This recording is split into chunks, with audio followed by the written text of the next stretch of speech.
there are things that we learn through this journey that we will never be able to learn anywhere else. And it's very important that we do, in fact, learn the lessons, because with progress, as I mentioned in the short video that I made yesterday, there are successive stages, okay, as you're going through this journey, okay? There is, if you think about a ladder, okay, very, very connected to this ladder metaphor, okay? You can't get to the next step until you truly accomplish and understand the step prior, okay? That's how it goes. So here we are, we're going from step to step to step to step to step, and many times we visit this next step in the healing journey, and as we visit it, it feels very unfamiliar. There's a certain amount of uncertainty around it, or we just don't feel comfortable in that next step. It's too far away from our regular ways of being, and therefore we tend to take a step back. So as we're talking about this healing journey, we need to understand that each and every step we must be open-hearted and open-minded to, okay? You will walk in to a cafe, okay, anxiety-free, without any sensitivity, without any symptoms. You will look around you and you will feel very deeply connected to the people there and this world, and you will experience deep insight and deep wisdom in those moments, and it will feel very much different to how you've normally been feeling. Now the question is what do you do in that moment? Okay, do you embrace that moment? Do you say, this is how I truly am, this is who I truly am? Or do you go, oh God, this is very, very different, and because it's so different, I need to get back to what's comfortable. I need to get back to what's familiar. I need to feel a certain level of anxiousness and anxiety in this moment in order to feel like myself. There lies the problem, okay? Because people say they want this thing called recovery. They say they want to heal, but when they do in fact are met with the healing, okay, what tends to happen is they get to a place where they just can't seem to tap in to being this type of person. There was a very, very good quote that I'm totally going to botch, but the quote goes something like this. You will receive what it is you desire to receive when you become the kind of person that can be comfortable with that desire, okay? So it's not, I'm going to do things to become somebody. It's actually, I'm going to become somebody to then become comfortable with the things that come with that person, okay? So first you have to become the kind of person that can manifest what it is you want. First you have to become the kind of person that can live with these new bright ideas and belief systems, okay? So when it comes to progress, it is very much within a ladder system, okay? And when you feel, and this is one of the things that a lot of people are very, very uncomfortable with, right?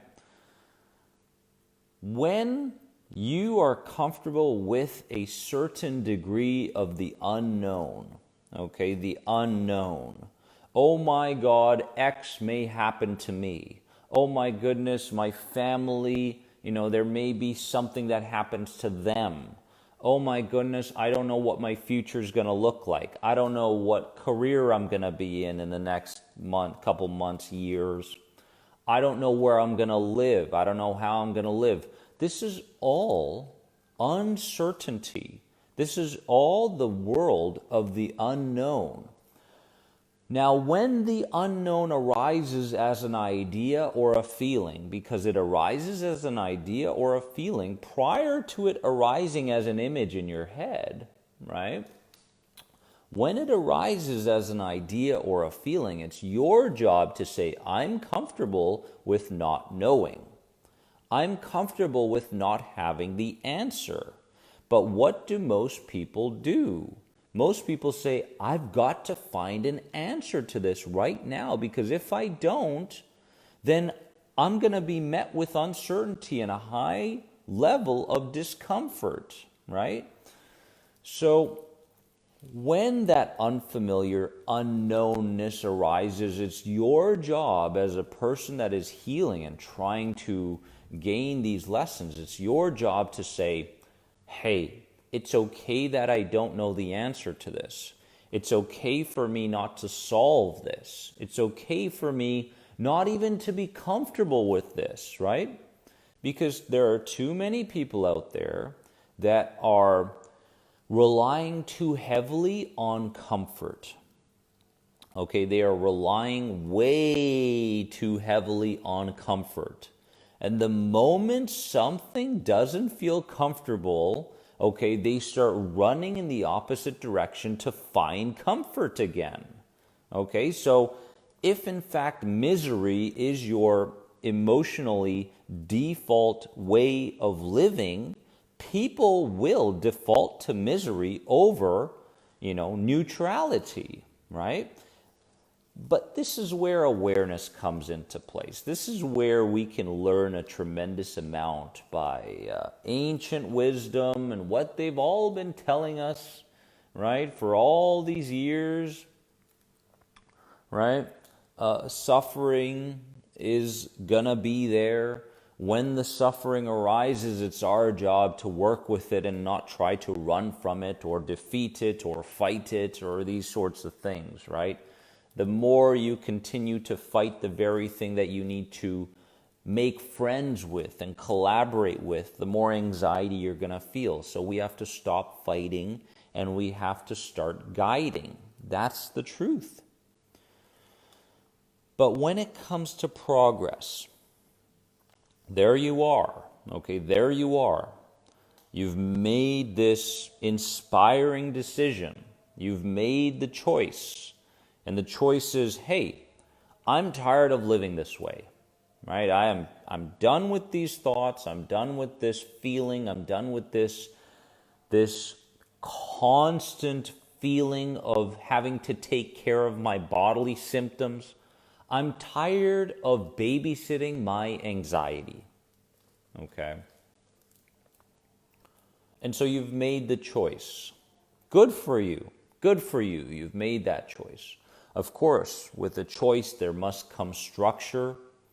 Of course, with a choice, there must come some kind of direction, something that you follow on a daily basis. But when you make that choice, you are already stepping into progress. Right? You have stepped into progress because most people will never make that choice. That's the reality of the situation. Most people are too comfortable where they are. They'll never make that choice, but you've made that choice.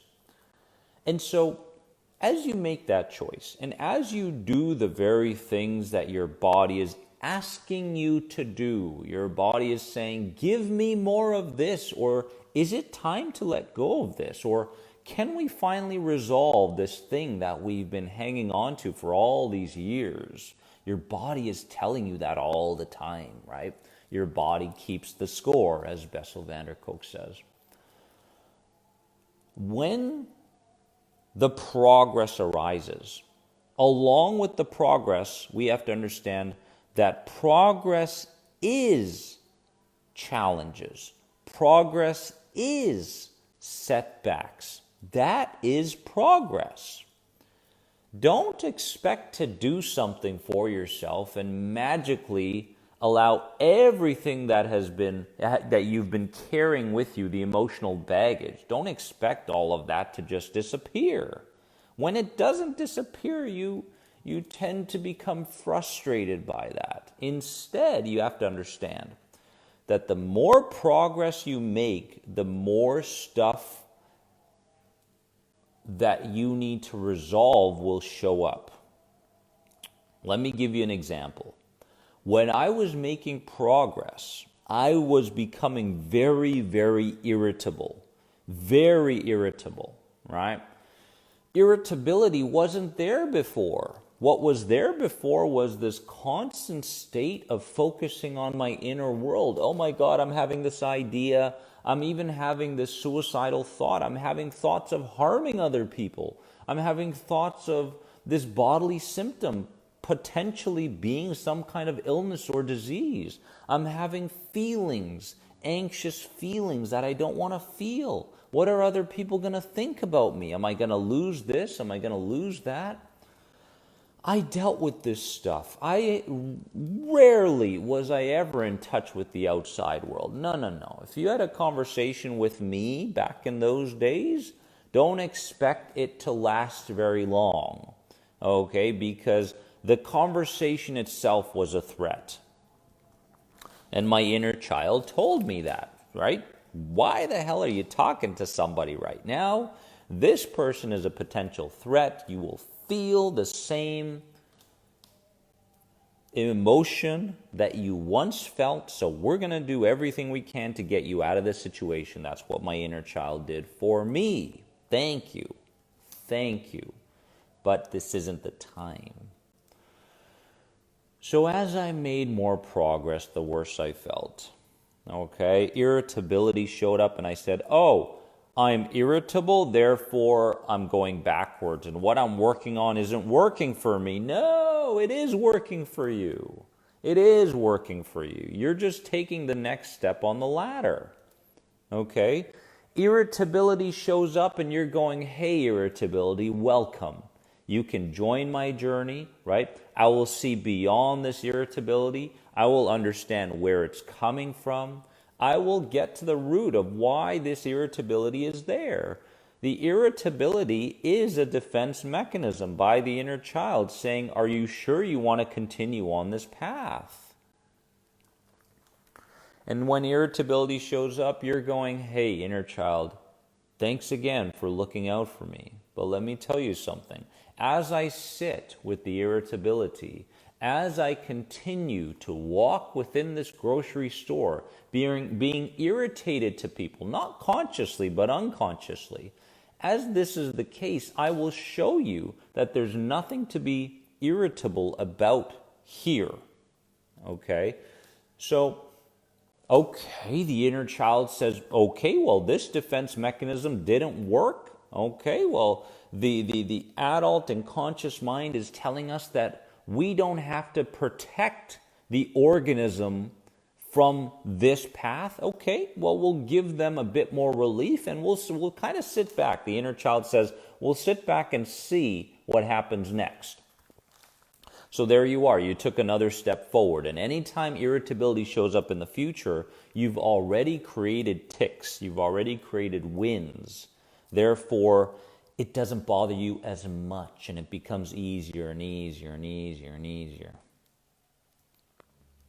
And then after irritability, anger will show up. Okay, next step on the ladder, anger. Hello, anger, right? And you're getting angry over the warmth of the tea that you ordered in the cafe. It's absolutely ridiculous. You're going, oh my God, okay, and consciously the tea is hot, but my inner child is saying it's not hot enough, and therefore presenting me with anger towards someone in order to bring me back into an anxiety familiar world. And you're going, that's the next step in the ladder. That's the next step in the ladder. And my level of consciousness, my level of awareness in this moment will give me the opportunity to see beyond this defense mechanism. And you're going, inner child, let me tell you something. This tea that I just ordered, as much as you, inner child, feel like it's not hot enough, that person over there is doing the best they possibly can. I am grateful for that person. I am glad they made this tea. And you know what? I'm not going to make something big out of something small. And the inner child goes, okay, okay, well, this person is not falling for the defense mechanism again. Let's sit back again, let's observe, and let's continue to allow this person to move towards the world of the unknown. That's called healing. Okay? So this is the process, my friends. This is how it goes, right? And the biggest problem in an anxiety disorder healing is that we tend to believe that when these negative feelings or negative thoughts arise, we tend to believe that we need to follow them, right? We tend to have this urge to, oh my God, I think something and therefore I am. No. Just because you think it doesn't mean that's who you are. Just because you feel it doesn't mean that's who you are. Just because a circumstance or a situation didn't go to your expectation doesn't mean that's who you are, right? What it means is the inner child is trying to prevent you from healing because it doesn't believe that this is actually healing. Anything that goes against the norm, anything that goes against what the inner child or your child self has been programmed to believe they are, there will come a certain amount of resistance with that. These are the steps on the ladder that you must create a high degree of awareness around, and you must say, oh, this feels wrong, this is a negative thing. No, it's a defense mechanism thing. And inner child, thank you for the unconditional love. Can you imagine? Can you imagine having a security guard follow you 24 hours a day, even when you're sleeping? Can you imagine that security guard following you all day, every single day, looking out for you, hoping to prevent you from making another mistake similar to one that you made in the past or perceived, right? That's what the inner child is. Very opportunistic, right? That is progress. So no matter where you are right now, no matter where you are, I need you to understand that it's your job to work with where you are. You need to work with the security guard. The security guard loves you more than anybody else in this world, and it's not even a contest. It's not even close. I don't care if it's your mother, your father, it's not even close. The inner child is obsessed with keeping you safe. It also wants to keep you happy. But if it had to choose between safety and happiness, it will direct you towards safety. And what is safety? Safety is what has been the most consistently done in your life. That's what safety is. So if you've lived a life of fear, the inner child feels comfortable within fear. If you've lived a life of doubt, then the inner child wants to draw you back into doubt. And anything that goes against this programming, it will create defense mechanisms to bring you back. Now that we know this, we can get on the path towards healing and not babysitting. Okay? We're not here to manage our symptoms. We're not here to cope with our anxiety. We're not here to babysit this feeling. We're not here to say, oh, there you are, everything's going to be fine. No. We're here to say, this programming is old and it no longer serves me. Okay? My belief systems need an update. They need an upgrade. Okay? Because anxiety suffers, the majority of them, not you. You're here right now. You've put in the effort.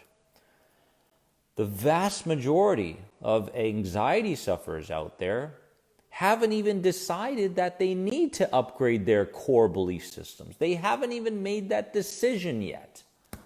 They believe that they are what they think. They believe they are what they feel. So they're running around like a chicken from forum to forum, from group to group, sharing every symptom there is, right? experiencing the water balloon effect, where they squeeze the water balloon in one place, it shows up somewhere else. Squeeze the symptom over there, it shows up over there. Squeeze it over there, it shows up over there. And they never take the time to understand why they are there. Okay, I just explained one of the biggest things that you could hear today. This is so big. This can lead to the kind of mindset that can lead to intuitive healing. I'm not talking about intelligent healing. Okay, you already have that. You're already too smart. Notice what I said there. You're too smart. Okay, you're almost too smart to heal. You know too much. Okay, but you apply too little because you know too much. Many times when we default to solving every problem through the mind, we just run into more problems. That's what's happening. That's called overthinking. Okay, but when the intuition starts to arise, when we start to follow our heart, when we tend to get this heart sense and we go, oh my God, this feels different. I am led from a different kind of voice, a different kind of voice. Not the voice up here, not the monkey chatter, not the constant, trying to solve this problem here and now type of chatter, only coming up with more questions. No, I'm talking about the kind of intelligence that hasn't been around for a long time. I'm talking about your creative intelligence. That's the one we need to build again. Okay? When it comes to anxiety, you need to take action first before you even decide to take the action. That's called healing. Because if you overthink it, you're never going to take the action, or if you do, it's going to be half-hearted. So instead of thinking and then acting, you act first and then you calibrate as you go. That's called healing. That's how you build trust. Because anxiety sufferers are lacking trust, right? You're most likely going to hear, my friends, the chanting in the background. It's quite nice, and there's a ceremony going on in Bali right now for the last 3 weeks, and I've been up at 3, 4 in the morning with this ceremony. God bless them. And if you hear that, that's what that is. And I hope. And comment below just so I understand. Comment below and let me know what the biggest lesson is that you just took from what I just explained. Because I want to know. I really want to know. This is a two-way thing, right? This is a two-way thing. Natalie, when I mean calibrate, I mean adjust, right? So you make a decision. You decide that today you're going to give yourself to your heart sense, for example. You wake up in the morning and that's your intention, okay? I'm going to give myself to my heart sense. And my heart sense says, or my intuition says, I'm going to start dabbling in my creativity. I'm going to write a book. Okay, I'm going to converse with the kind of person I normally don't at work, right? Your heart sense says that. And so you put yourself in that situation, and as you go, you're kind of calibrating. You're not so much adjusting to the inner world, but you're more so adjusting to the outside world. So they respond, and you're going, usually you'd respond by internalizing and pulling back, but you're calibrating and you're going, no, now I can respond in this way, I can react in that way. So action first, adjust as you go. That would be the formula, and that's the formula that I use. That's the formula I tend to preach to all the inner circle program doers right now, is that, because we're missing certainty. We're missing certainty. Okay, people out there, here's the thing. Most anxiety sufferers are certain that they're going to wake up the next day with anxiety, correct? They're not even confident. Forget about confidence, okay? They are certain that they're going to wake up the next morning with anxiety. True or not true, comment below. I was certain about it. I'm certain that tomorrow morning, I mean, this has been going on for so long. I'm certain that this is the way it's going to be. Well, let me ask you something. What if you were able to tap into that level of certainty in terms of you experiencing relief, experiencing healing? What if that level of certainty arose? What if you were so certain that the next morning you could wake up and not only would you feel better, but you would actually give yourself to that feeling rather than constantly revert back to an anxious state? What if you stayed there, right? We are working towards that level of certainty, okay? We're working towards that level of certainty. That's what we're missing, okay? And if you're reading the book F Coping, Start Healing, you know that past and present is important in terms of what comes up in the future. Not just present, okay? I mean, you could sit there in front of a mirror and do all the affirmations you want. Not much will change. Okay, because remember, you have two sets of beliefs. One, your inner child belief, and two, your conscious desires, your conscious beliefs, your adult mind. You have two sets of beliefs. When you resolve things from your past that you have consciously and unconsciously been hanging on to for decades, okay, you are reprogramming your core beliefs, okay, the inner child beliefs, okay? And when you strengthen your adult mind's beliefs, now you have two beliefs that are congruent, that are working together. So if you're reading F Coping, Start Healing, if you're doing the Inner Circle program, you'll notice that I'm not just saying, hey, do CBT, everything will go away. No, I don't believe so. Not for most people. I don't believe CBT by itself can heal people that are carrying around a tremendous amount of emotional baggage and trauma and blame and guilt and irritability and anger that's left over from the past. I don't believe CBT can do that by itself, right? But through the use of imagery, focused exercises, with a focus on adding the somatic or bodily component to it. Okay, go to YouTube and do the reframing playlist every single day. You'll understand what I'm talking about. So we combine reframing and responding to get to that place. You have to know when you're at that place. You have to know when you're healing, my friends. Right? Questions in 5 minutes. You have to know when you're healing. You're truly at the top of the ladder, you know, how we said, step-by-step progress, working with the inner child, you know. You're truly at the top of the ladder when the scales begin to tip. This level of certainty that you have for waking up the next morning with anxiety, this level of certainty that you're going to wake up in a more neutral and pleasant state the next morning. Oh my God. That is the top of the ladder. Okay? That is the top of the ladder. So we need to understand where you are right now. If you could put a percentage on it, comment below, right?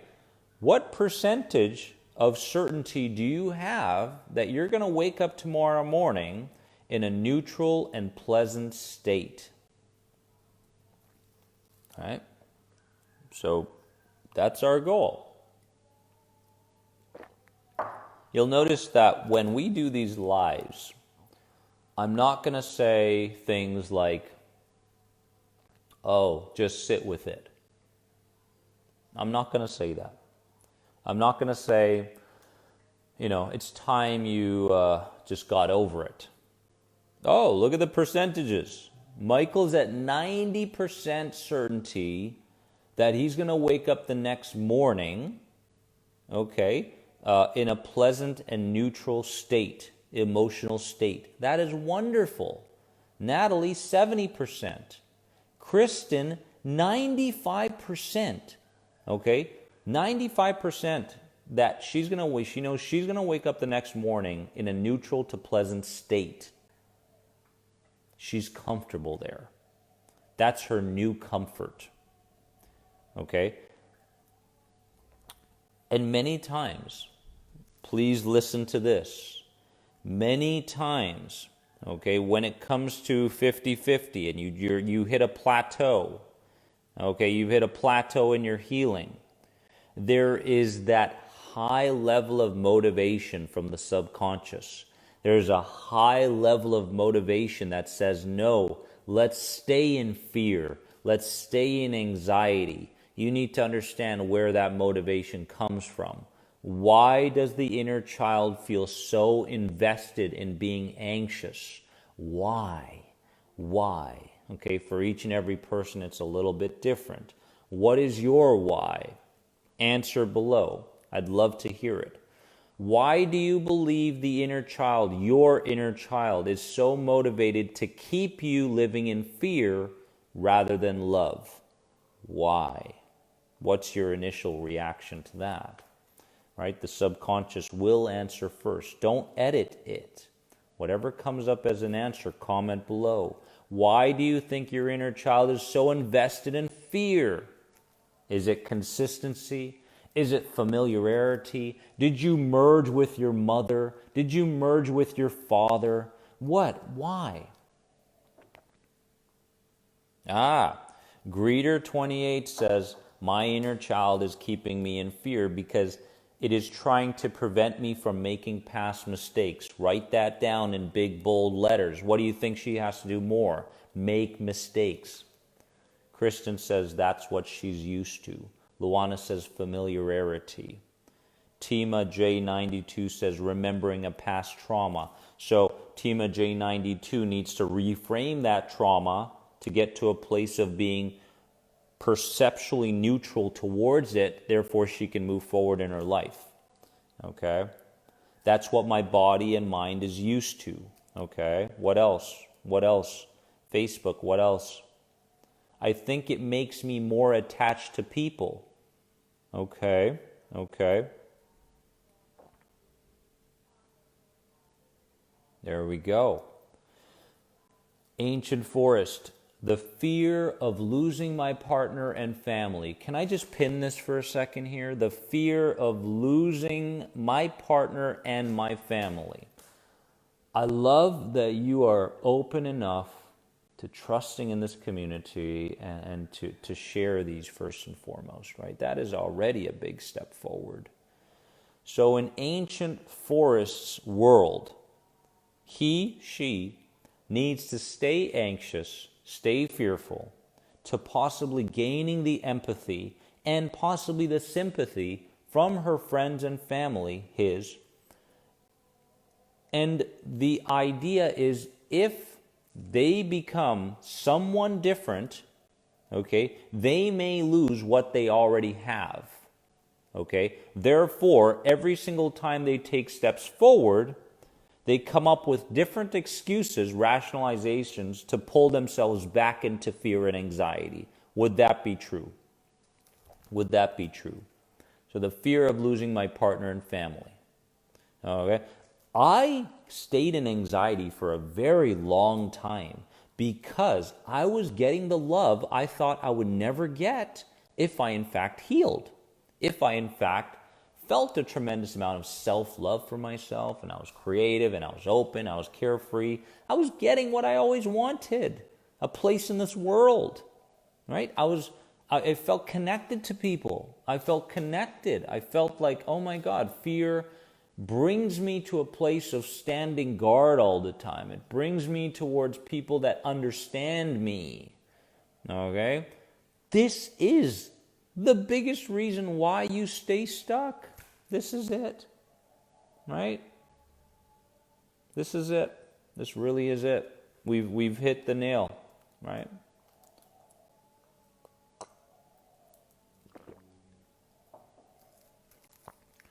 Miranda Martin 3, I've been in that place. I highly recommend reading the book Outwitting the Devil by Napoleon Hill. He talks about the two biggest fears there are, the fear of poverty and the fear of death. He either imaginatively or in reality, within a situation, apparently has talked to the devilish side of things, and the devil reveals all of these things that allow him to keep people drifting. He calls it drifting, okay? The drifters in this world. The drifters who stay within this realm of fear, okay, and never ever tap into their true divine potential. So I highly recommend that you read that book, Outwitting the Devil, by Napoleon Hill. It talks about the fear of poverty and the fear of death very, very deeply.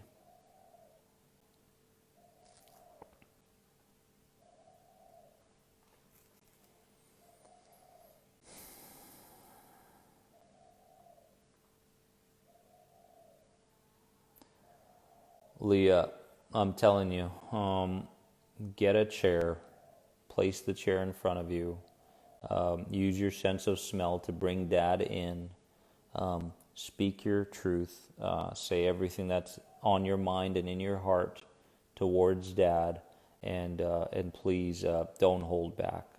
Allow emotions to flow, allow tears to flow, allow whatever you need to do, allow whatever you need to get out. And that can be very, very healing as well, right? It's not that you ever have to forget. Reframing is not about forgetting. It's about redirecting. Your body still feels like it's in the trauma, not feels. Your body believes it's still in the past trauma. So it's our job to prove to the body that it is no longer in the trauma. That is from the past, right? But every single time the body comes into contact with something that minimally resembles some kind of trauma from the past, it reacts the same way. Sometimes minimally, sometimes in a maximum kind of way.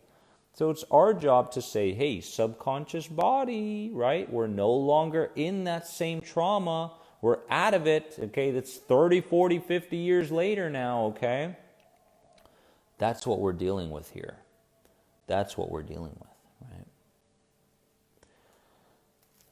Let us get into some questions, guys. If anybody has any questions for me, thank you for sharing this time for me, by the way.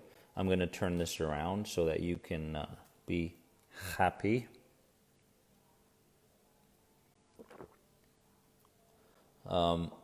Questions related to symptoms and sensations, I'm sorry, I won't be able to touch on those. Because the reason is I would like us to connect subconsciously an inner child to these sensations and symptoms rather than focusing on them by themselves. Do you believe that you should reframe past memories every day or take a break? Take a break. Remember, my friends, when it comes to reframing can be done in many different ways. Okay? Like, is EMDR, for example, a form of reframing? Maybe. Reframing, just so everybody's clear on what reframing is from my perspective. Reframing is our abilities to use our imagination, okay, within a state of calmness, okay? You have to be calm going in to the reframing process. Reframing can be done through the imagination in a calm state, but it can also be done and is much more powerful when you utilize the body as well. When I do reframing processes with people, in fact, if you would like, I can walk you through a reframing process today. That would be a nice little treat. Comment below if you'd like that. But reframing these are the questions that I ask people. When you feel the fear, when you feel that part of you, the thing that you want to work on, when you feel it, the doubt and the thing that's holding you back, where do you feel it in your body? Go ahead and point to it. The moment they point, there's a somatic, there's a bodily engagement there. I'm not just imagining, I'm asking you to point to a specific part in your body. And then I'll ask you more questions, and we'll start firing, thousands, millions of neurons. Okay? I'll ask you, what color is it? What color is that fear? What color is that doubt? And you'll go, black. I'll go, okay. All right. So now we're tapping into the subconscious, because the subconscious's language is very much connected to color, weight, movement, rotation.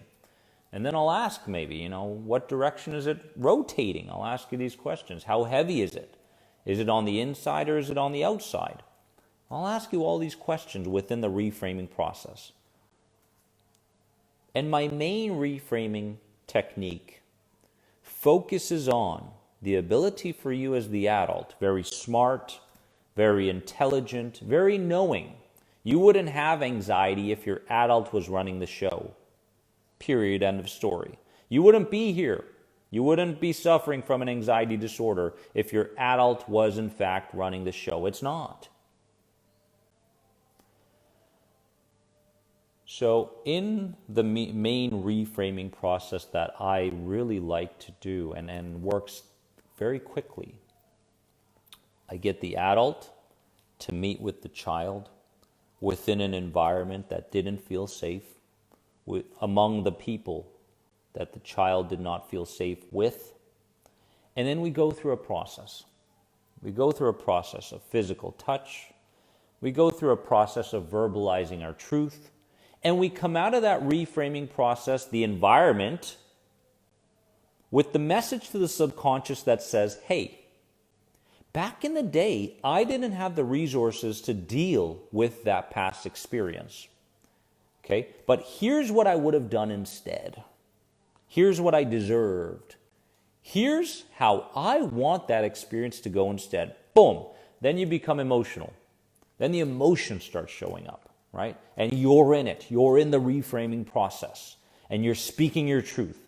You're saying, F this. I'm done with hanging on to this emotion. This bag needs to be let go. Zip, gone. Right? You're crying, you're sweating, you're doing all these things you've never done before in this particular circumstance. And then in the end, you feel lighter. Everybody feels lighter. Everybody who's absorbed and engaged in the process feels lighter. And you come out of it taking one massive step forward to aligning the inner child's beliefs about reality and yourself with the beliefs of the intelligent adult you. When you align those two, reframing, responding in the present moment to fear, guiding fear, you have a structure that you can follow. Please have a structure. Don't just go to the next thing. So, I'm a big believer in it. Why? Because it works. It's worked for me. I'm not gonna sit here and waste your time. I'm not gonna sit here and give you coping techniques. I'm not gonna sit here and do that. I'm not gonna sit here and lead you towards babysitting your anxiety symptoms. Oh, there you are. Everything's gonna be just fine. It's gonna be just fine. Don't worry about it. It's gonna be just fine. No, forget that stuff, right? Okay, we're not here to survive. We're here to thrive. Okay, that's why we're here on this planet. I want you to write that book. I want you to paint that painting. Okay, I want you to be on the stage. I want to be your biggest fan. Okay, that's what I want. That's what I crave. Okay, people that are saying 90%, 95% Michael, 80%, 90% certainty that he's going to wake up the next morning, neutral, pleasant. I'm going, that's fantastic. You're tapping in now. Okay, you're on the wavelength. Okay, you're flying in that optimal space. Okay, planes can't fly below the clouds because they waste too much fuel. Okay, you can't fly below the clouds because you waste too much fuel. That's called anxiety. That's called overthinking. That's called overwhelm. That's called depletion. I need to get you to fly above the clouds. And to get there, you need to start implementing reframing and responding every single day. Now, Leah asked about reframing. When you reframe a particular experience multiple times and you feel like you no longer need to, stop. Okay, stop. Go on with your day, enjoying the progress, enjoying where you are, right? And then intuitively, when you connect, let's say, anger to something that you're still hanging on to from the past, the anger of those bullies bullying you around when you were in junior high, okay, intuitively, my subconscious is telling me that this is the next thing I need to resolve. Boom, go into it. Start reframing that. Okay, when you've gotten to a neutral place around that and you've built up a better relationship with the bully, stop reframing, go about your day intuitively, okay, open to the ideas and suggestions from the inner child, and this is the process, right? And you keep going this way until you meet with a flow state, right? Michael, if Michael's still here on Facebook, I don't know if Kim's here. Leah, obviously, Leah, very invested in her healing, very, very invested, in fact. Steve, I don't know if Steven's still here. Montana on Instagram. Montana, you're still here. These people are so invested, and I have had the pleasure to being there with them every step of the way. I've been with them every step of the way, okay? I've seen them go from 0 to 95%, but I've also seen them go from 0 to 1 to 2 to 10% certainty in inner peace and self-love, back to 7%, and then up to 15, and then 30, and then back to 17%. I've seen this journey as well. Guess what? They're both correct. Okay? That's what's meant to happen. This is the way it's supposed to go. But just because I say that doesn't mean you have to live there. Okay? That's the truth. Okay? If you're stuck, we need to figure out why you're stuck. What is your stuck in freeze? What if you're stuck in freeze from fight or flight? Let's pin this. Now, let me explain first of all, guys. When you have an experience, okay, you have an experience, an experience that you hope you didn't or you wished you didn't have, whether that be childhood or adulthood, doesn't matter. Of course, the experiences in childhood still live within us today. But when you have, let's say, a childhood experience and the bully, for example, you're going about your day. The bully comes around the corner. The bully asks for your lunch money. And you're in that moment, you're going, here's my lunch money. Okay? And in that moment, many of us can recall how we felt. You froze. Okay? Physiologically, you froze. You felt like you couldn't move. Okay? Mentally, you couldn't think. Okay? You couldn't put any thoughts together. It's almost like the world stood still and you succumbed to whatever that bully was going to do in that moment. Just take whatever you want. Okay? And the bully said, I'm going to be back next time to get you. Make sure there's more food or make sure there's more money next time. Right? And you froze. That's called a trauma. As you froze, okay, your system basically takes that entire experience, stores it in a specific part in your body, many times, not many times, almost every single time. One of the 3 processors, it stores the trauma in your stomach, okay? It stores the trauma in the heart, or it stores the trauma in the brain, okay? 3 processors.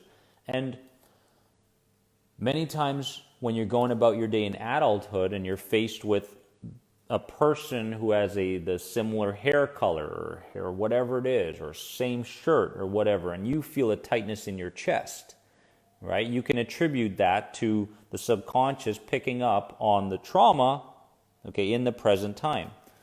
So now here's another experience, okay?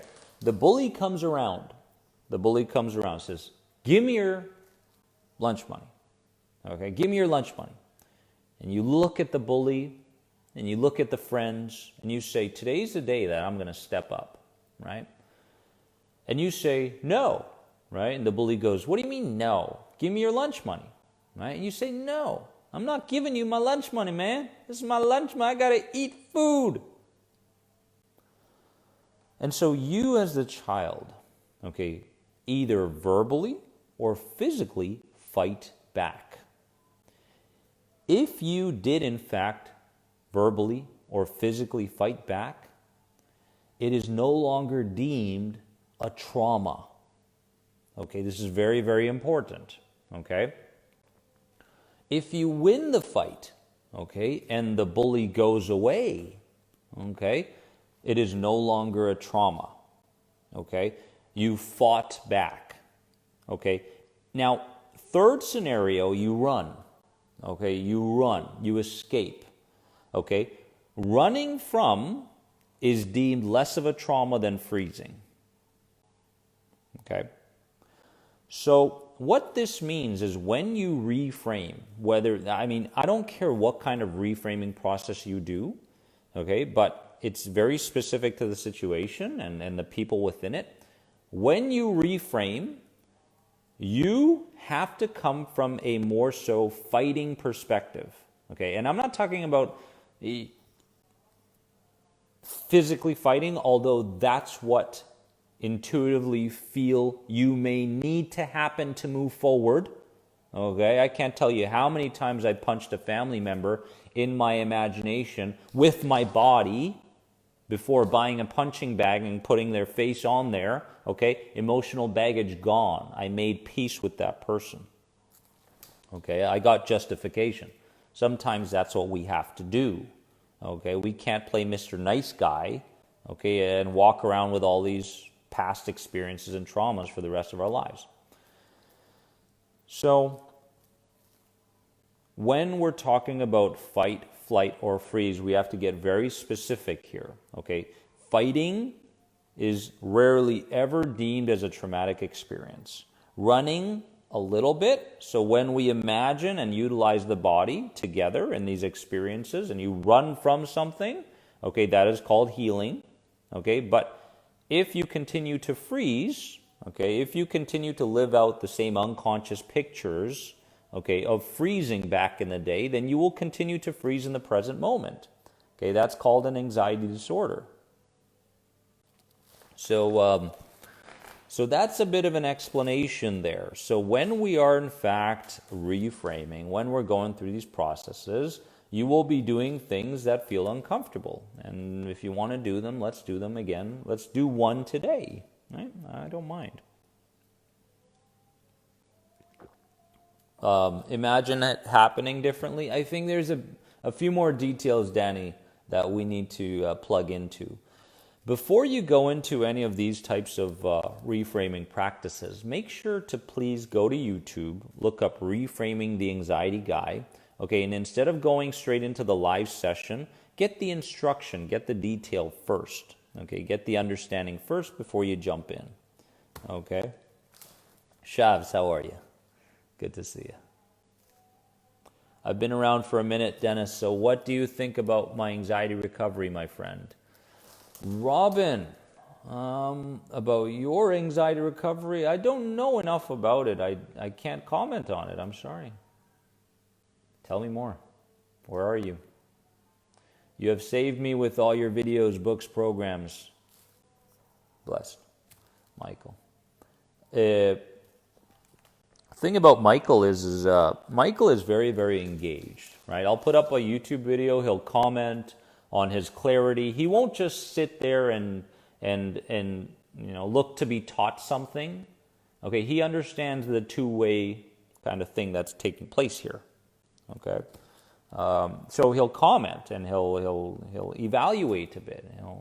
He'll move himself forward. Now, I know he's writing stuff down. I know he's putting in the work and such. But It's not about just putting in the work, it's about putting in the targeted work. Okay, and every individual is slightly different. So the question is what is your body calling for? What is your inner child still stuck within that we need to get them out of and into something new? Can you reframe a future event you're anxious about? Yes, Montana, go to YouTube. Didn't I give you this link? I thought I messaged you this link. Go to YouTube and look up Future Reframing the Anxiety Guide. Just plug in that keyword. So anytime you are, anxious or overly stressed about some experience that's going to show up in the future, I can walk you through this guided, imagery and somatic-based exercise to get you comfortable with that and to change your perceptions. Yes. Is inner child same as your subconsciousness? Yes, I believe it is. I believe it is. When I refer to the inner child, I'm referring to the subconscious. Yes. Right. When I refer to the unconscious, I'm talking about unconscious. I'm talking more so about actions. I'm talking more so about behaviors. I'm talking about things that you're doing without giving it any kind of particular thought prior to, right? Unconscious. Subconscious, we're talking more so about the intentions from the inner child. We're talking about what's stored within the inner child. But please, everybody here, Montana, I'm glad you brought it up. Go to YouTube right now, bookmark these, do them each and every day. Get to a place of lightness about things happening in the future and things from the past. How do you handle health anxiety that crops up around real physical conditions such as diabetes? Christy, I would look at the physical condition as a wake-up call. A wake-up call connected to emotional baggage that you haven't resolved yet. That's the connection I would make. And in terms of diabetes or these specific conditions, I would go and read the book from Louise Hay, How to Heal Your Life, because in that book there's a very nice, and I've studied this for quite a long time with my own clients. She's dead on with her connection between the emotional and the physical. So I would go and read that book. But it's a very, it's along the lines of my mom having ovarian cancer. When my mom had ovarian cancer, I didn't freak out. Why? I didn't think I was going to lose her. Neither did she. Okay, it's very similar to my best friend in Singapore back in the day. If you read my first book, Me versus Myself, right? A friend in Singapore who was diagnosed with stage 4 cancer, okay, and the first thing he did was smirk to the doctor. He smirked, he laughed. Doctor was sitting there and was, this is going to happen, it's just too bad, and go make your peace with your friends and such. And he had a different idea, right? He had a different idea. So he understood the healing potential that he had from the inside out, and next thing you know, later on in the future, he went to the same doctor, and the doctor said, what did you do, right? You healed yourself. We, as a society, are never, ever, ever, ever told that healing can, in fact, be done from the inside, right? We are always told that there's always something out there that will help us, not heal us, but will help us with our symptoms. This is totally wrong. Right? You are your best healer. You know yourself better than anybody else. You know your inner child better than anybody else. You know your subconscious better than anyone else. The question is, are you listening to that inner child, or are you just looking to deal with your symptoms, right? So I don't like the message of take this, although there is a time and place for it, or do this, or meet with this person, or meet with that person. I'm here with you temporarily. temporarily, okay? You are in the chapter, you are on this step in the ladder where you need to hear what I have to say to you. That's the truth, right? You stay with me for a longer period of time where we go into the maintenance stages over anxiety. Next book, right? Coming up in a few months, right? Very excited, going beyond anxiety, what to expect on the healing journey and beyond.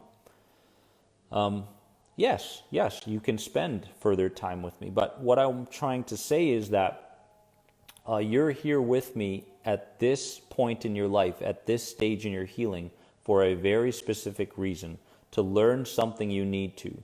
That's why you notice that sometimes you tap into a podcast from somebody or a video and such, and it doesn't really relate. Like you don't really connect with it. It's too much coping. It's the person is too something. And therefore, because they're too something, there's a feeling within you that says, this isn't right for me, right? You listen to it. So we're here right now for a very specific reason. And all I need for you is to trust what it is you're supposed to learn from me, right? Yeah. Third book. Coming out in a couple months. Still got a lot of work to do around it. It's going to be a shorter book, my friends, because that's just what showed up. That's what it was meant to be. So yeah. If inner child is really used to fear and comfort, how can it help with healing yourself? The healing is done through the guiding. The healing is done through the ability for the adult to show the inner child that it doesn't have to hold on to the same perceptions that it still has about life in itself. That's where the healing takes place, right? Because when the adult starts to guide the body, when the adult starts to listen to the body, when the adult starts to do these things, the conscious mind, there's a certain degree of compassion. There's a certain degree of love. There's a certain degree of acceptance. And when this love towards the inner child shows up, then we no longer have to run from things. We feel like we can face anything, right? Miranda, very nice. Basically, reparenting yourself. Yes, reparenting yourself. This is the language that I believe we all need to adopt. This is the language, my friends. Because with this language, inner child and adult mind, when something goes wrong, okay, it's not that that thing is wrong and we get stuck in that world. No. It goes wrong because the perception isn't coming from the adult, it's coming from the child, right? The child says, don't do that new thing because you may make another mistake, right? When you were young, people told you were too fat, too lazy, too this, too slow, too whatever, and that became an identity. It's an identity statement, right? So, yeah, I love the idea of reparenting yourself. Yes. And that goes for a disease, an illness, a discomfort in the body. Can I give you guys an example of this? I did a lot of reframing work based on, as many of you know, I grew up with the intention from others to build myself up to becoming a professional tennis player. That was the goal for me, right? I don't know if it was my goal. I loved playing tennis, but there was a lot of things I missed out on. But again, a lot of lessons were learned. I did a lot of reframing work on the tennis court, right? At specific times in my life with specific family members and such, and read my first book. You'll understand. You're going through the End the Anxiety program specifically, you'll understand my past. But at the same time, when I was on the tennis court, my body wanted to injure itself. This is important for you to listen to. My body always wanted to injure itself. Within the first 5 minutes, okay, a very minimal ache became a pain, okay?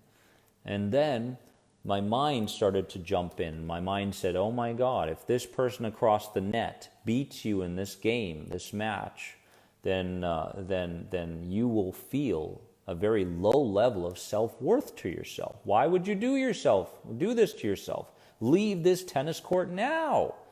So the inner child was speaking to me through my body, right? My inner child was speaking to me through my ideas and thoughts, right? And I could tell it was trying to get me out, get me away from the tennis court, because there was still some stuff left over there.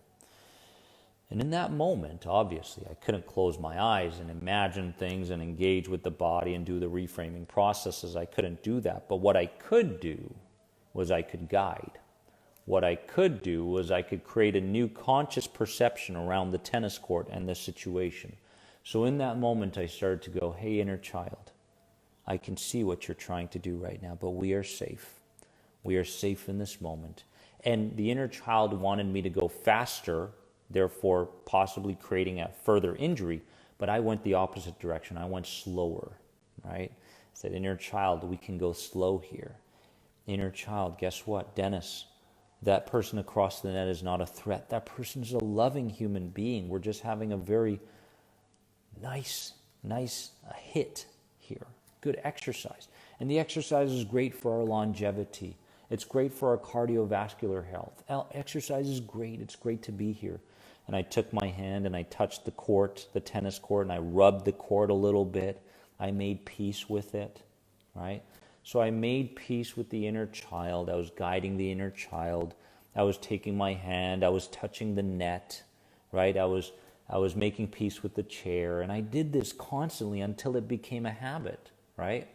So I made peace with the environment. I made peace with the inner child. And over time, by doing this numerous times, safety overtook threat. Okay, the court and the person across the net and the tennis ball and all the colors around it, none of it were threatening. Therefore, guess what started to happen, right? I wasn't injury prone anymore. Why do you think so many athletes are injury prone?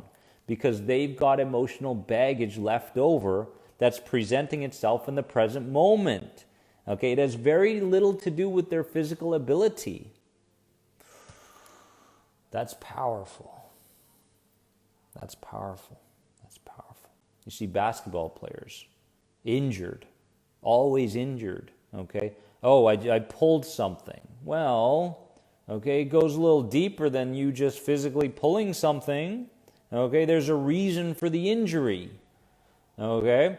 Notice that specific basketball players get injured against specific opponents.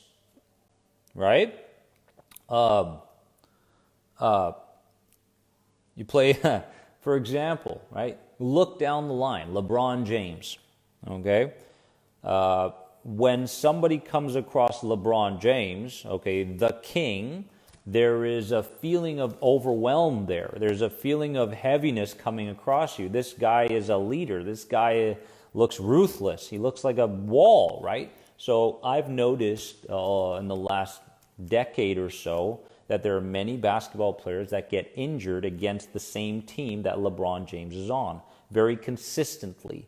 I've done these studies and this research, but in any case, when your body presents to you something, whether that be an injury, whether that be an illness, whether that be a symptom or a sensation, right? It's environmental, okay? It's trauma-based, it's panic replaying itself in the present moment, right? That's what a panic attack is. Why do I get panic attacks? Well, it's a replaying in the present moment of something that took place in the past. That's what it is. Why, or else, what reason does the nervous system, the subconscious, have to present to you with a panic, right? Why? It doesn't want you to panic, but it does want you to take some kind of action to leave the scenario, the situation. So in any case, the understanding of this is very important. So now I don't get injured. I don't get injured, guys, right? I'm 40 now. I'm playing more basketball, okay? Some friends here can attest to that. I'm playing more basketball and tennis than I ever have in a very long time. Okay? And I'm not getting injured. I'm getting stronger by the day because I've made peace with the environments. I've made peace with the people within. I no longer place so much pressure on myself to say the right thing, or because before the inner child was always trying to get me out of the environment so I wouldn't make another mistake. Screw it. I'm ready to make as many mistakes as I want because I love my imperfection. I love being imperfect. I love it, right? And at this point, I have proved to my inner child that it's okay to be imperfect, right? It's okay to say the wrong thing and do the wrong thing and look the wrong way and not have approval from others, and it's okay not to please everybody, right? It's okay to displease people, okay? Because that displeasure has nothing to do with me or you, everything to do with them. This is called inner peace. This is called self-love. This is called compassion. This is called congruence, sympathy between the inner child and the adult. Yes, the body tenses up because of a specific reason coming from the inner child. When the body tenses up, there's more possibility of an injury occurring. The injury occurs, next thing you know, the person thinks it's physical, so they have to work harder. The injury replays itself many months in the future. But if the person heals themselves at an emotional level and experiences that same experience with less tension, okay, there is a much lesser chance of actually being injured. I'm shook by this. Yeah. Every live, I will shake you. I will shake you, right? It's also okay not to be okay sometimes. Absolutely, 100%. Beat ourselves up for feeling this and feeling that. And I'm down. What's wrong with being down? Right? Just don't swim in it, right? Take a moment. Take a few deep breaths. Close your eyes. Get comfortable. We're going to go through this in a quicker fashion than we normally do. I want to walk you through something. Okay. Some of you are familiar with it. Some of you are not. Doesn't matter. Okay. Close your eyes. Take a few deep breaths. And as you do, go ahead. Move your body around. Get comfortable. As you get comfortable, I want you to focus on relaxing. You've done a great job up to now of absorbing this information, all the knowledge and wisdom that you need to continue your healing. There's no need to comment right now, right? You can let go. And I want you to focus your attention on your eyelids. As you close your eyes and relax, I want you to focus your attention on your eyelids. And as you focus your attention on your eyelids, obviously, if you're doing this and you're driving, please don't. You're in a safe environment. Okay. As you focus on your eyelids, you find that your eyelids are becoming heavier and heavier. You're feeling more and more relaxed with every moment that passes. Thank you for taking this time with me. And as you allow your eyelids to let go, they feel so relaxed to the point where you just don't want to open them because it feels too comfortable to keep them heavier and heavier. And you'll notice that relaxation in your eyelids is starting to flow up to the top of your head and down to the tips of your toes. Notice that level of relaxation flowing through your entire body now. Letting go of any parts of your body that were tense. Letting it go and letting it go. Allowing your physical body to just relax completely. That's right. Letting go, letting go. And as you let go, notice that it's time to let go of these ideas floating in your head. As you'll notice one idea connected to a cloud coming into your awareness, and that cloud passing over the horizon and disappearing for good, That's right. It's so easy to just let go of all these thoughts and let go of all these ideas. As you'll notice another idea floating in front of you on that cloud and disappearing now over the horizon. It's so easy to let go of all these ideas. It's so easy to let go of all the tension in your body now. That's right. Physically relaxed, mentally relaxed, and completely absorbed, letting ourselves go to this moment. As you take your finger right now and you point to where in your body you're holding on to the fear. Go with your first impression always. Where in your body are you holding on to that fear? And as you notice where in your body you're holding that fear, I want you to notice what color is connected to that fear. What's the color? And when you focus on that color, I want you to notice, is it a heavy feeling or is it a light feeling? That's right. Answer intuitively. And as you notice if it's a heavy or light feeling, I want you to notice, is it a hot or is it a cold feeling? That's right. And then as we get to know this fear better, I want you to notice, does it feel like it's on the outside, the fear, or is it on the inside? Does it feel like you've been hit before? Or does it feel like it's coming from the inside? That's right. The answers to these questions arise so quickly, don't they? That's right. And in this moment, I want to ask you a very important question. How old were you when you first experienced this level of fear? When you first experienced this level of fear? When you first experienced this level of overwhelm, how old were you? Go with your first impression. There's no reason to edit it. Go with whatever comes up first. And when you're this age, I want you to notice what environment you were in. What environment were you in? Were you inside or were you outside? That's right. Notice if you were inside, if you were outside. And at this age and in this environment now, knowing it's safe to go back there, I want you to notice, is it light or is it dark, inside or outside? Does it look like it's light or dark? That's right. I want you to notice, is it cold or is it warm? And finally, I want you to notice, when you first felt this fear, who's around you? Was there anybody? Any particular people? I want you to notice that you're the adult looking in. You're the adult looking in right now. The adult looking into that previous experience. The adult can see the child a few meters away. The adult can see the other people in that environment. That's right. Let the emotions come out right here, right now. That's called healing. The adult looks around and notices what else is around in that environment. The adult is non-judgmental.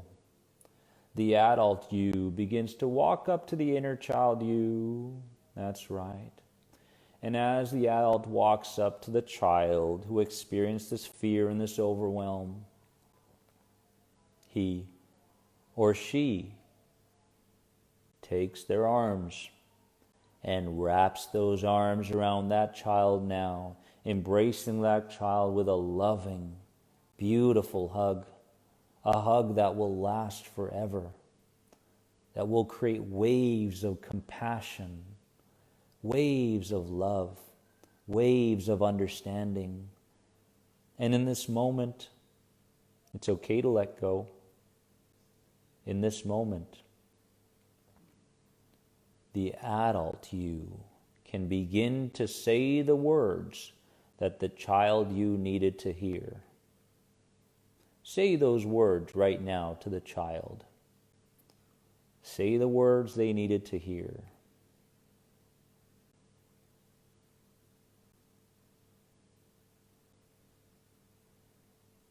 And as you say those words, make them believe it. Make them believe it. It was never their fault. as you embrace them one more time with a loving hug. That's right. And as you take that child by the hand now, you're walking up to one person in particular that has everything to do with your fear. As you walk up to that person, I want you to notice the feeling that the child gets. That's right. And when I count to 5, when I get to the number 5, you will transfer from the adult to the child. You will no longer be the adult, but you will be the child. 1, 2, 3, 4, 5. Transfer into the child.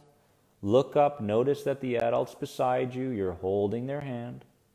And notice in front of you, there's that person that has everything to do with your fear in that moment. And you as the child are ready. You are prepared. You are ready to express verbally and even physically if you need to, everything that you've been holding on to until this point in time. I want you to go ahead and express yourself out loud or in your mind, all the words that you wish you would have said in that moment to that person. Ready, set, go.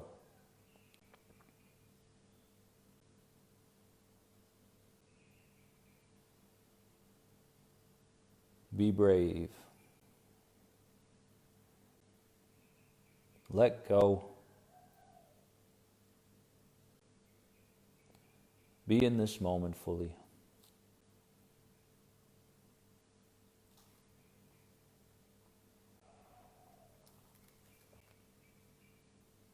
That's right. Is there anything else that you need to tell this person about you, about your future, who you're going to become? Is there anything else?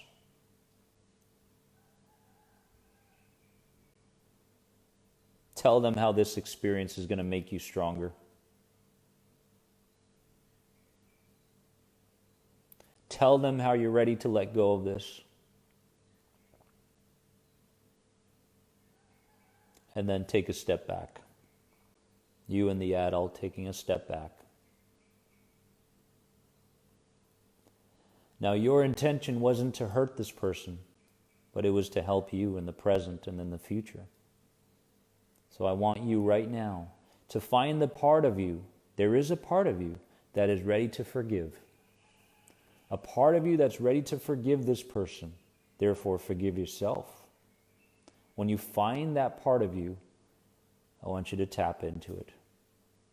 I am ready to forgive, and I am ready to let go. As you, right here, right now, walk up to that person and give them the loving hug of forgiveness. You can let the adult join in. That's right. Embrace this person. Say, I forgive you. I understand. That's right. Do it now. And let go completely. No judgments, just forgiveness, just love, just self-care, just self-love. That's right. Set them free and set yourself free.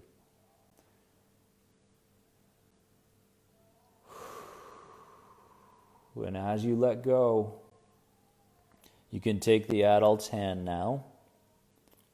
And as you walk away, you're going to a place where you felt very, very safe. As you go to that safety place with your adult, I want you to notice that you have a smile on your face. You did something incredible today. Brave little you, with the help of the adult. And in that safe place, you're having fun with the adult. As you're having fun with the adult, I want you to take a picture. As you take a picture, I want you to go ahead and make that picture vivid. Notice the colors in that picture. Notice the sounds. Notice the feelings.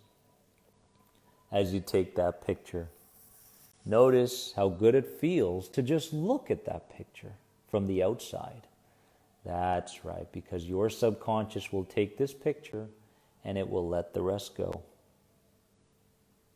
Think about your safety color, the safest color that comes to mind now. Go ahead and place a frame all the way around that picture now of your safety color. That's right. And 5 times, I want you to go ahead and begin breathing in the picture and the color, your safety color, to that area of your body where you used to hold the fear. Breathe in the safety color, breathe out the color of fear 5 times over now. That's right, you can let go. You can let go, you can let go. Inhaling safety, exhaling fear over and over again. That's right, it's time to let go. It's time to move forward from this experience. Over and over again, let the emotions flow, let the feelings flow, let the ideas go. That's what I'm talking about. And on the 5th exhale, as you let go of all the fear, allowing yourself to feel lighter and lighter and lighter in this moment. You are proud of everything you've done today. I will count to 5, and when I get to 5, your eyes can open, and when your eyes open up, you will feel lighter. That area of your body will feel lighter. You're going to move on with your life, knowing that you can, in fact, put this behind you for good and bring in forgiveness, self-love, and healing from anxiety. 1, allowing yourself to bring all the lessons from this experience so you can keep the lessons and let the rest go. 2, being so proud of yourself for what you did today. 3, allowing any emotions that want to come up to purge out of your body now, not only right now, but in the future. 4, allowing you to tap into any uncertainty and to say, you know what, I'm courageous, I'm brave, I'm ready for the future. And 5, when you're ready, you can open up your eyes. You can take a few moments. You can let go. And you can just sit for a second.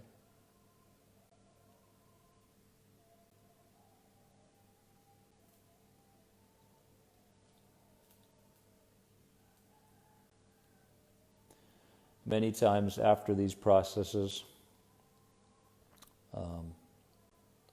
that inner child, which represents itself through your body, will start to do some different things, right?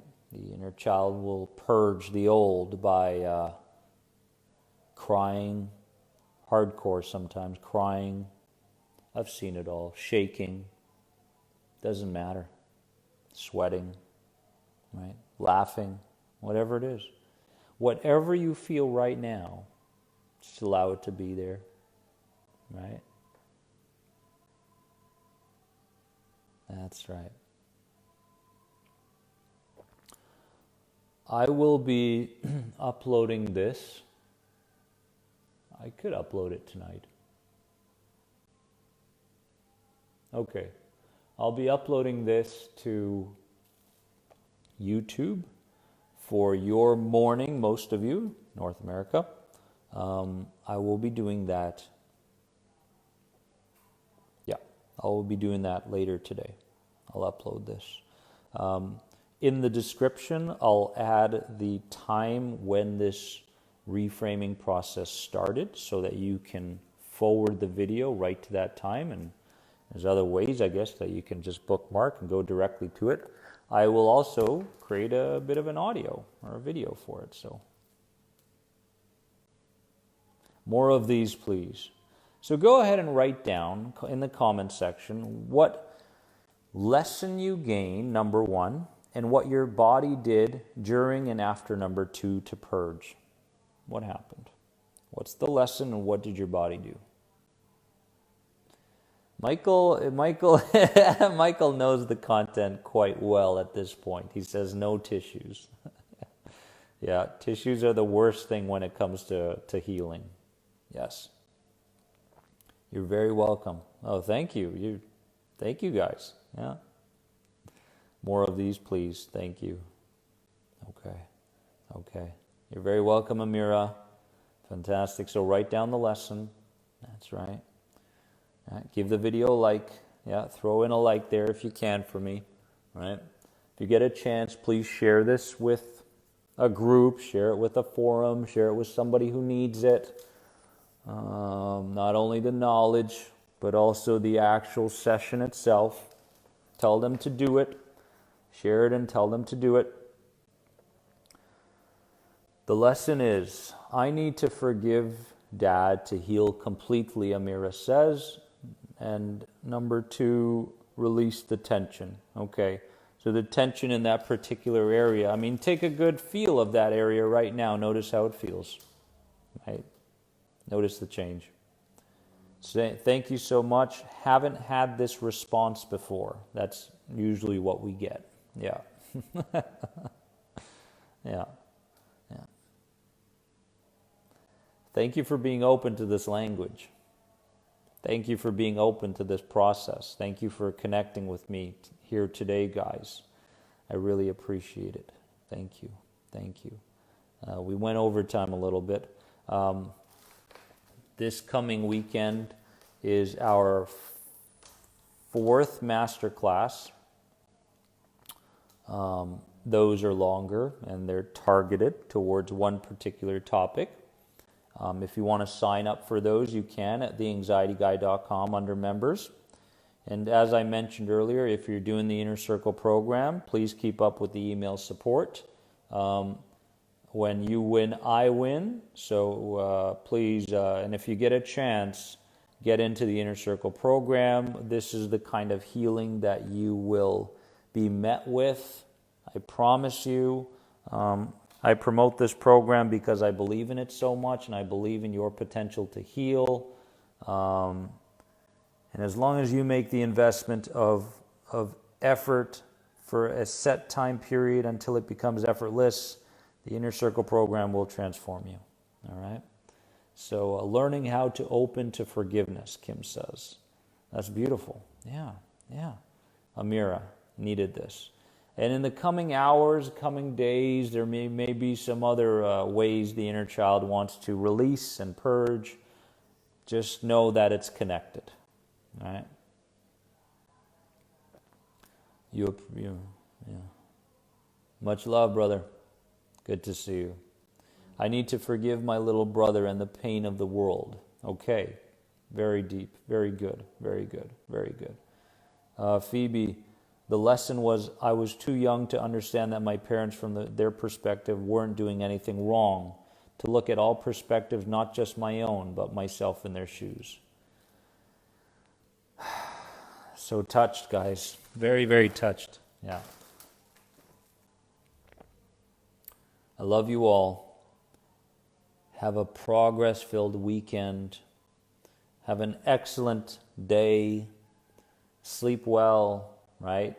As I mentioned, please, if you get a chance, just hit the share button and share this with someone who needs it. Let's help others not only become more than anxiety, but go beyond that, right? Go beyond it. Love the Inner Circle. Awesome. Good stuff, guys. Thank you. Good morning, good afternoon, good night. I'll see you all very soon. Yes, this will be posted later tonight on YouTube. Much love, everybody. Be gentle towards yourself. Be gentle towards yourself. Bye, my friends.